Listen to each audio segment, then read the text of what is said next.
Why would you decide to rent a property if you can actually own it?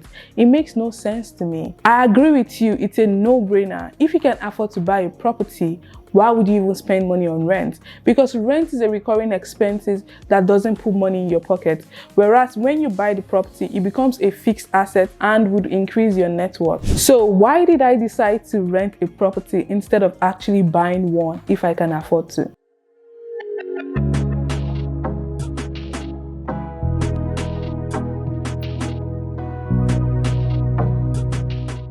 Hey guys, you're welcome to my YouTube channel. If you're new here, welcome, and if you're returning, welcome back. So ideally, if you're presented with the option of renting a property or actually buying it, the most reasonable or the most popular option that most people would choose to go for would be to actually own the property because it's an asset, right? But for me, I decided to go the route of actually renting it instead of buying one. Why did I do that, you may wonder? Of course, there's an explanation to it and there's a rationale behind that decision.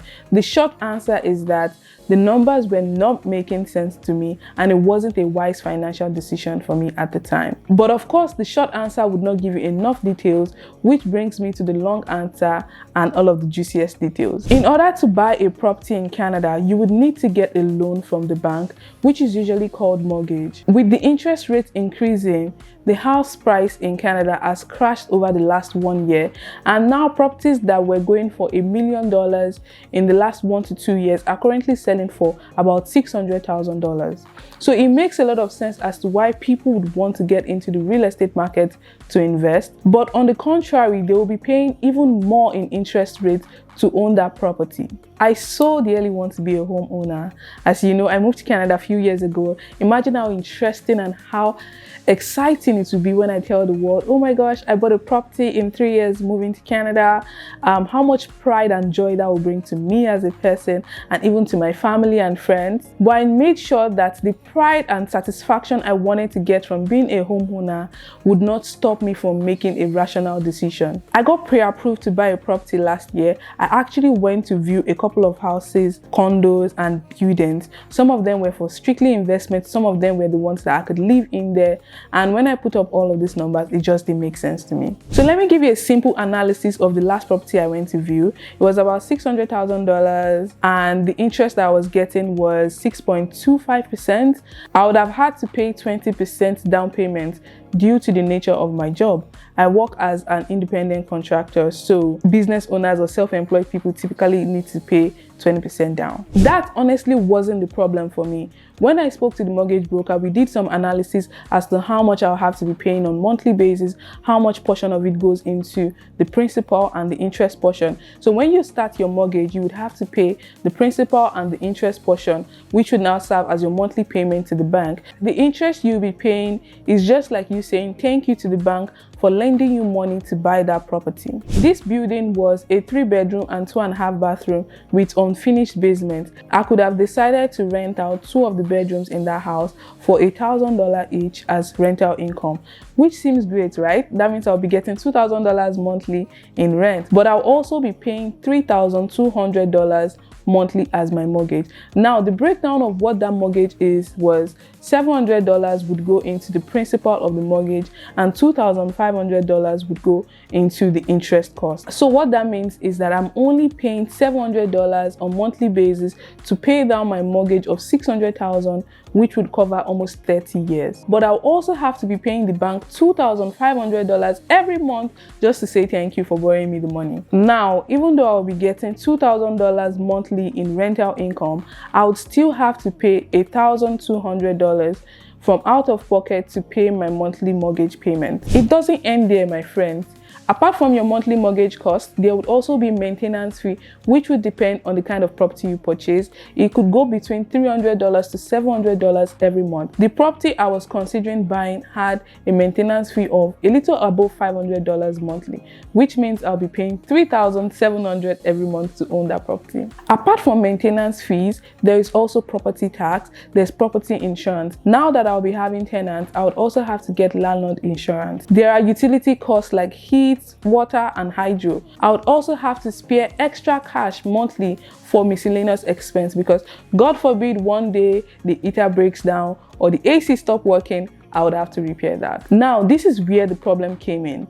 If I am going to be paying $2,500 as my interest portion to the bank to say thank you for borrowing me this money, that's like an expense to me. It doesn't bring any value to me at the end of the day, because it's the same thing as paying rent. It's just an expense, monthly recurring expense that doesn't add value to your pocket. And if I'm buying that property, I would have had to share my home with 2 people to be able to actually afford or support my monthly mortgage payment, which was something I wasn't open to doing at the time. Imagine having to spend that much money, going through so much stress, and you still have to share with people just so you can support your mortgage payment. Now, what if one of your tenants decides to leave?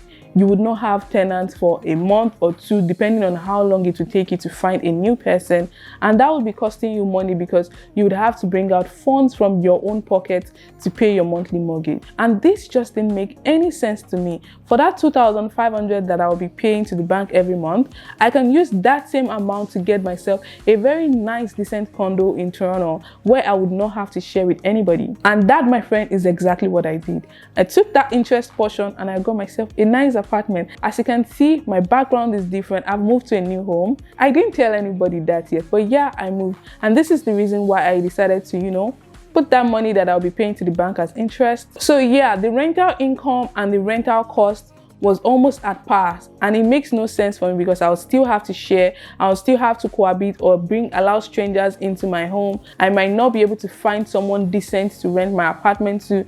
It becomes a lot more risks that I'll be taking if I have to allow strangers live in my apartment. Obviously, they will bring their own friends, they might have noise sometimes. I will not have control over my home just because I want to support the mortgage. Another option was to use the property strictly for investment and use it as a rental or Airbnb. I also did the math that way. It still wasn't making sense. The income I will be getting from rent or from my Airbnb income was not going to totally offset the entire cost that I'll be making for owning that property. In fact, I would still be taking out of pocket expenses and unforeseen contingencies as well. So I decided, as of right now, buying a property is not the best decision for me. I don't want to be having sleepless nights just because I own a property, or going through so much hassle just because I want to pay my monthly payment. What if I get laid off tomorrow? Because obviously my job is not stable and things can change, anything can happen. If I were renting a place, I can easily decide to downsize or start sharing with somebody or move to a smaller apartment.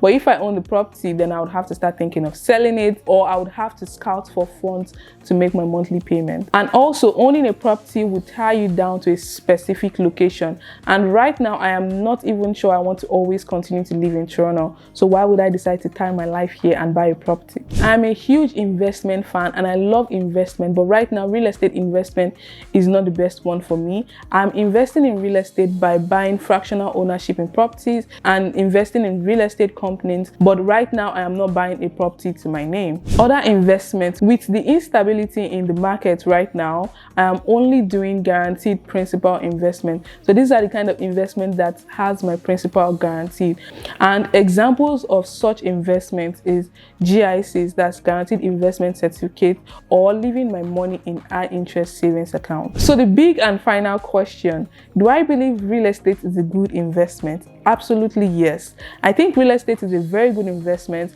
It's just not the right time for me. I believe in capital appreciation and long-term value that you get from investing, but right now investing in real estate doesn't seem like the wise option for me. Anyway, that's about it from this video. If you learned something new, please give this video a thumbs up. If you are yet to subscribe, please consider subscribing below. If you have any contrary opinion to what I have said in this video, leave a comment below. I'm yearning to hear from you too.